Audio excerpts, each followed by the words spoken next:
Long, long ago somewhere, there lived an old man and a woman. The old couple's house stood between a mountain and a river. Each day, the old man went up the mountain to cut wood, and the old woman went down to the river to wash clothes. One day, as always, the old woman was down at the river. When she finished the wash, she looked up and saw a great big peach. The peach was bobbing and rolling in the water. It was heavy and round and pink, and it looked delicious, but it was just out of reach. Come over here, the old woman called out. The water's sweeter over here. And sure enough, the great peach began to move towards her. It bobbed and rolled and rolled and bobbed straight into her arms. The old woman pulled the peach out of the water and smiled. She couldn't wait to share this wonderful fruit with her husband. That evening, as always, the old man came home with a load of wood on his back. When his wife showed him the peach, he couldn't believe his eyes. He picked it up and held it in both hands. Look at the size of it, he said. Let's eat it while it's fresh. He placed the peach on the table and picked up a knife. But just then the peach began to move. What's happening? Said the old woman. It's alive, her husband shouted. Suddenly the peach broke in two and the healthy baby boy jumped out. Whoa! Cried the baby with a voice as loud as a drum. The old man and woman were, of course, very surprised, but they were also very happy. We always pray for a child for our town. Oh, the old woman said. He's a gift from the gods, said her husband. Let's prepare his first birth. The old man made a fire and heated some water when he filled the tub. His wife reached for the baby, but the baby pushed her away and climbed into hot water by himself. Such power! The old couple laughed and looked at each other. What shall we name him? The old woman said. Well, he was born from a peach, said the old man. So let's call him Momotaro. Thanks to the old couple's loving care, the peach boy grew up healthy and strong. Even when he was little, Momotaro was the best sumo wrestler in the village. By the time he was 12, no man in all of Japan could throw him. And yet he was the sweetest, kindest boy in the land. Momotaro was only 14 when he went before the old man and woman bowed deeply. Grandmother, grandfather, he said, I must leave you for a while. What? Said the old woman. But wherever you go, to Demon Island, Demon Island, cried the old man. Whatever for? To fight the demon, said Momotaro, and bring back the treasure. In those days, you see, demons often came to people. They pushed the people around and took away their gold and silver and jewels. Everyone was afraid of them.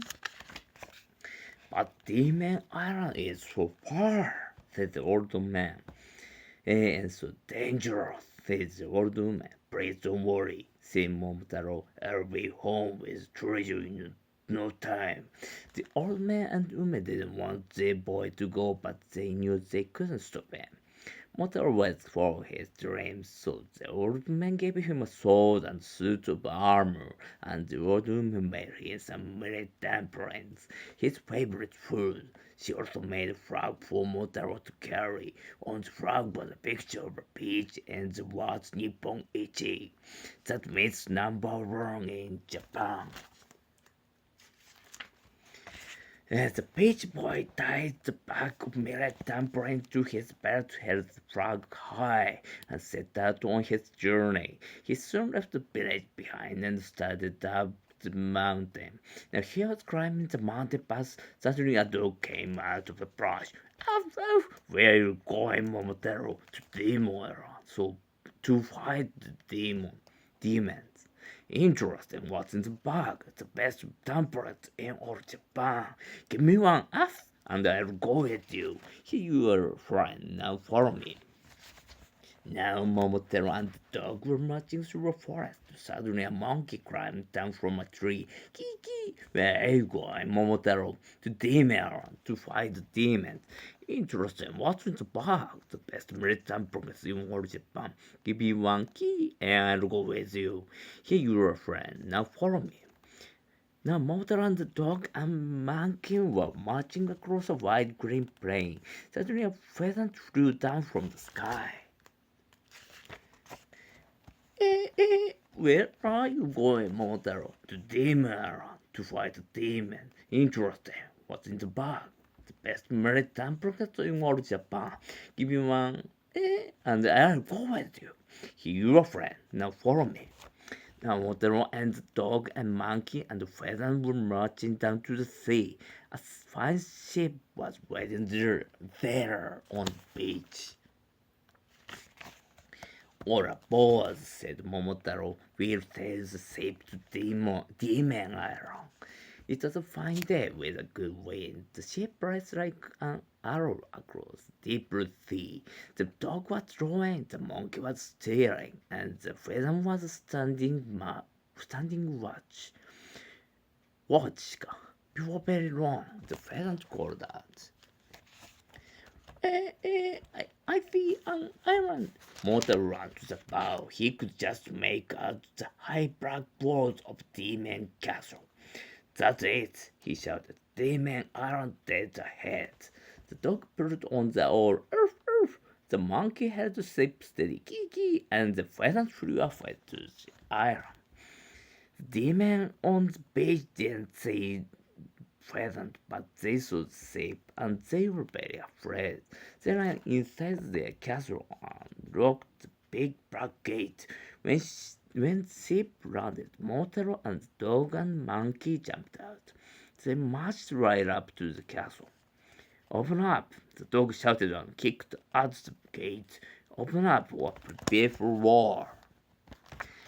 The demon pushed against the gate from inside to hold it closed, but the pheasant flew down from the castle tower and pecked at their eyes. It hurts, the demon cried. Run for your lives. どうしたっけ? Now it was the monkey's turn. He climbed over the wall and opened the gate from inside. Momotaro of Japan, the dog called out as the page boy marched into the grounds. The king of demons stepped out of the castle to meet them. He had 10 or 12 of his best, strongest demons with him. All of them carried iron clubs. Who do you think you are? Said the king. I'm Momotaro of Japan, and I've come to take back our treasure, not whether to fight you want. The king held up his club. As you wish, said Momotaro, and the fight began. Demons are big and mean, but they are weak because the pheasant flew from one to another and pecked at their eyes. The dog ran from one to another, off, and bit their legs, and the monkey jumped from one to another, kiki, and scratched their faces. Before very long, the demons all threw down their clubs and ran away in tears. The only one left was King himself. He stepped forward and tried to hit Momotaro with his club, but Momotaro jumped out of the way and threw him to the ground. Then he rocked the king's head in his buff arm. Stop! I give up! Cried the king. You win, Momotaro. Please don't kill me. You can have the treasure. Finally, Momotaro let go. The king got down all fours and thanked him again and again. Then he ordered his demon to fill a cart with all the gold and silver and jewels in the castle. They loaded the cart on the ship. We'll never bother your people again, the king of demons promised. See that you don't, said Momotaro, and he and the dog and monkey and pheasant jumped on the ship and sailed for home. Back home, the old man and woman were waiting for the peach boy. I hope he's all right, the old woman said. Oh, when will he return? Look, he said. Look, said the old man. Here he comes now. Motor was marching down the hill towards the village. Behind him, the dog and monkey were pulling a cart full of gold and silver and jewels above the clouds in the clear blue sky. The pheasant flew in circle. That's our boy, cried the old man. We knew you could do it, Momotaro. We are so glad you are safe, the old woman said. Everyone cheered and cherry trees were blooming.